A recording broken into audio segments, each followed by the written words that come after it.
Okay, we drew a little diagram that we stole from somebody else that was smarter than us to kind of give you an idea of what things are what. What is protein, okay, for macros? Chicken breast, turkey, canned tuna, lean fish, shellfish, protein powder, and egg whites, okay? What are just carb sources? Rice, bread, jams and jellies, yum. Corn, jams, oh jams.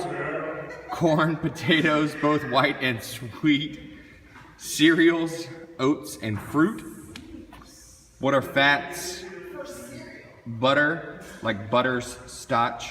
You know, the character from South Park, Butters. Anyway, olive oil, coconut oil. Are people still putting that in coffee? Is that still a thing? And other oils. Okay. Sorry, a little zing there. Then we have some combination protein and fat. These are whole eggs, bacon, cheese, bone-in meats, ground beef, steak, and pork chops. Protein and carb sources. I said that real weird. Sources. Skim milk, fat-free dairy, jerky, beans, quinoa, and pasta. What's a quinoa? Quinoa, it's like terrible rice that doesn't taste good. Fat and carb sources are ice cream, baked goods like cakes and donuts, chocolate, and also avocados. Then our kind of combination of all of the things, protein, carb, and fat, are going to be nuts, seeds, nut butter, not the kind that you're thinking about, protein bars, pizza, and restaurant salads like a Santa Fe chicken Caesar salad. I just combined all the restaurant salads. Cobb also, and Waldorf salad. Santa Fe, Cobb, Caesar, Waldorf salad. Okay, so I'll actually put a picture that's better not in my kindergarten handwriting up there as well to help you understand this.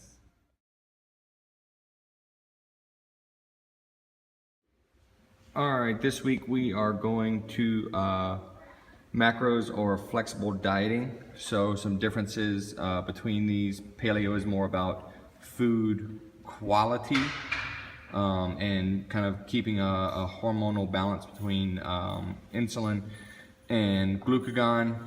Macros is kind of set up for you to eat a certain amount of protein, carb, and fat, and they're just literally looking at that thing as far as performance and body composition as just fuel. And if you hit these right numbers, your body composition will change. So that's kind of some differences there. Some things you need to know, total calories in a gram of each, 4 grams, or 4 calories per gram of protein, 4 calories per gram of carbohydrate, 9 calories per gram of fat. So kind of how you, whatever you want to call this, macros, if it fits your macros, flexible dieting, it's all the same. We'll go over some real quick math on how to get some numbers, or you could, I suggest finding someone reputable to get your numbers set for you. There's lots of places that do this. Eat to Perform, we had our friend Kate Ryder from Shenandoah CrossFit, who is a pretty good CrossFitter in her own right, but a national level weightlifter. She hooked us up with ours, so shout out to her. Here is the math though, if you want to do it yourself, if you're good at math. You can take your body weight and you are going to take your exercise multiplier if you're sedentary, if you train less than 5 hours a week, if you train 5 to 10 hours per week, or if you train 10 plus hours per week. And you are going to take your body weight times that exercise multiplier. That's going to give you your calorie baseline. Then you can take your body weight in kilos, multiply that times 2. That'll give you your total grams of protein that you should be eating. You can then take the grams of protein, multiply that times 4, which is how many calories are in a gram of protein. That'll give you your total calories from protein.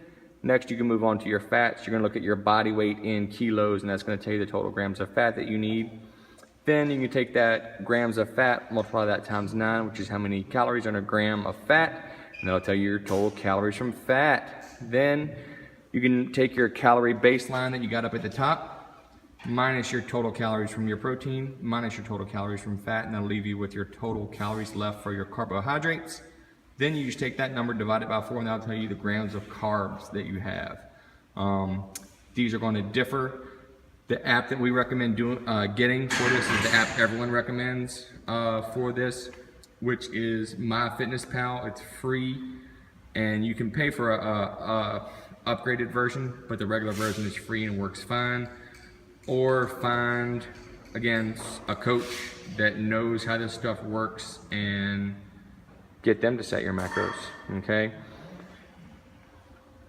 That's it for this portion here. All right, we're looking at some differences between what we ate on paleo versus our macro goals, so you can compare some actual numbers here with this. We're looking at, obviously, this is Lonnie, LF, that's me, SF, Lonnie, me. So we set these goals based on several things, and we went over the formula in the previous video, so you can see where these numbers are. Lonnie is trying to eat 125 grams of protein, 175 grams of carbohydrates, 63 grams of fat. Her week average for paleo was 98 grams of protein, 144 grams of carbohydrate, and 106 grams of fat. Okay, so you can see the differences there. I am trying to eat 210 grams of protein, 294 grams of carbohydrate, and 103 grams of fat.